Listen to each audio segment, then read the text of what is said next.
สภาพใจอ่อนบ่ตายดอกไฟว่าตั้งแต่ลูกพระเฒ่าสาแห่งป่วยหน่อยกว่านี้หมอยังทักหมอยังแก่กับบ่ไหวเสียไปเสียเงินย้อนอย่าหวังเศร้าโลดประโยชน์ยังเงินหายากกระดอสิไปให้ดอกแกหมอกันเจ้ามีเงินจะไปโลดเฒ่าว้ายเจ้าคือว่าจังสันละเท้านี่มันโลกเข้าสันตัวเจ็บเป็นเย็นเย็นป่วยกันแม่เจ้าบ่เบิ่งบ่แย่งแม่นผู้ใดสิแย่งไปหาบ้านหายามาหักรักษาลูกเข้าสันตัวเท้าสิกี้ได้จังจำเงินจำคำเงินอยู่เฮือนกระจนล้นเอ็นคืนกระเต็มเล่าว่าเอ็นกลางสันตัวเท้าเอ้ยโอ้ยพ่อยาก็สัมหาหวานหายาก็สิไปหาเองละเฒ่าสิไปสอบหามาเองเด้อเอากระสันกระเพาไปหายาซะเด้อเฒ่าเด้อบัดนี้พ่อเฒ่าเอ้ยเพิ่นว่าเขาแลนาของเอียงเสียบย้ำคำแก้วเสียหัวปิว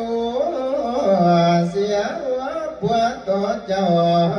ยาสิสวดแต่ทั้งลมว่าพ่อจมดอกไฟว่าเท่าเอ้ยป่วยบ่มียกยาเอ้ยได้สิหูว่าคอยได้สิหูว่าก่อนว่าตอนบันบอนเสียตาเสียตายก็ยังเมาสำทีเท่ากี่ทีเกินมนุษย์เท่ากี่เหนียวเกินโคตรกี่ที่แพงเกินอา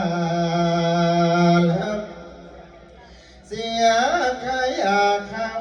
ละก็ยังดีกว่าเสียลูกตุกย้อนลูกตุกแม่สิแค่อ่อนไว้ยังดาวก็ยังมีหัวละอ่อนผ่านเรามีหนาวเดีย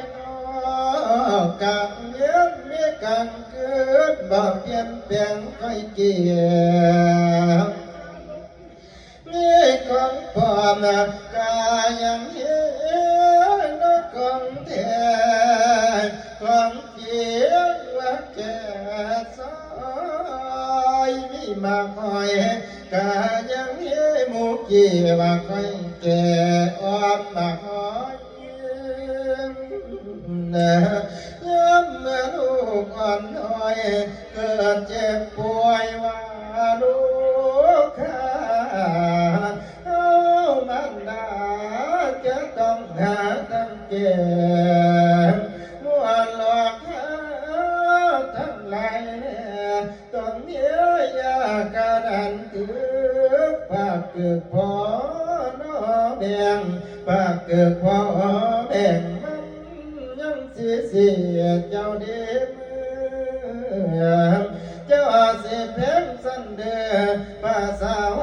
วาเงินทอ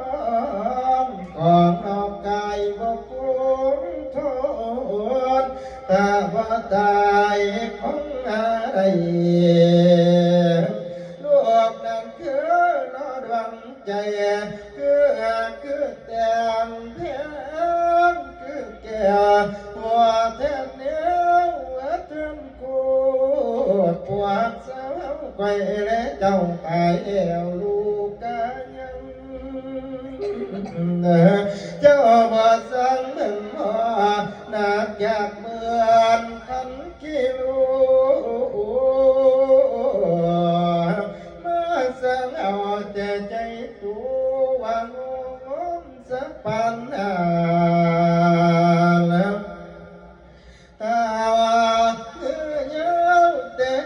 สลายหัวเกิดโดนย้อนหวงออกบาดหัว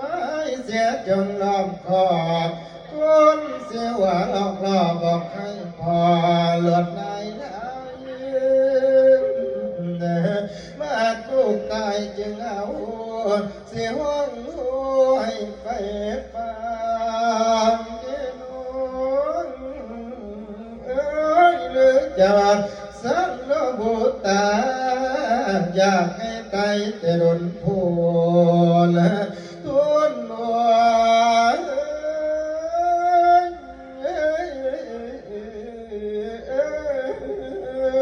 งมัตตะกุณทาเลลาเมื่อได้หมดปัญญาพ่อเจ้าบาดำเงินหมื่นบอกเคยพ่อผู้อื่นเมื่อนี้ปากบ่ได้อยากปัวเจ้าไว้สว่างเศร้าแต่ข้าพ่อเจ้าได้ดังเจ้าต้นละกาม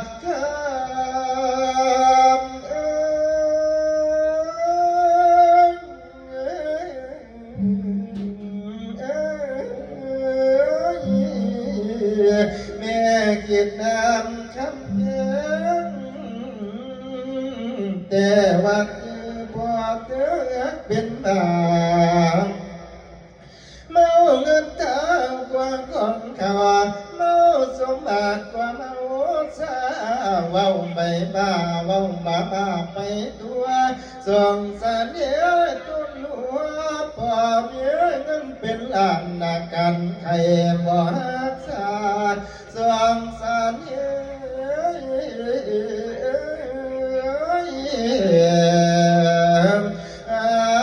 บ่อย่ามัวละบ่มีเงินใส่เมื่อผู้ใดแล้วเขาสิมาดูตนเดียวนจอมขวานพอเจ้ากามพอเจ้ากับหมอแบ่งว่าแบ่งไว้แต่ผู้เดียวแล้วมีพอขี้เหนียวอยากสิทำจังได้แล้วเมื่อวันทั้งมีแก่กลางหากชีวิตลูกอับพังมองแม่ต้องแย่จะได้แท้พอมาแล้วนั่นนาดวง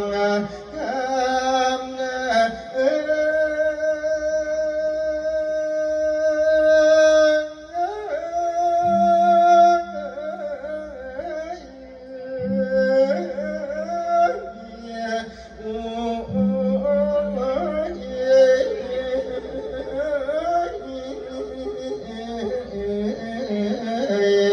นั่นเองสงสารนี้ลูกหลานเจ็บเป็นมาพอบานำกรรมของเจ้าที่ก่อใบได้มาพอขี่ตานีเหนียวโอ้ยอยากน้ำเต่าขี่ตียามแต่เบิดเงินเบิดคำนี่แหละลูกเอ้ยยี่ตนเจ้านี่ล่ะนี่ โอ้ยมันก็จำเป็นแล้วมันดา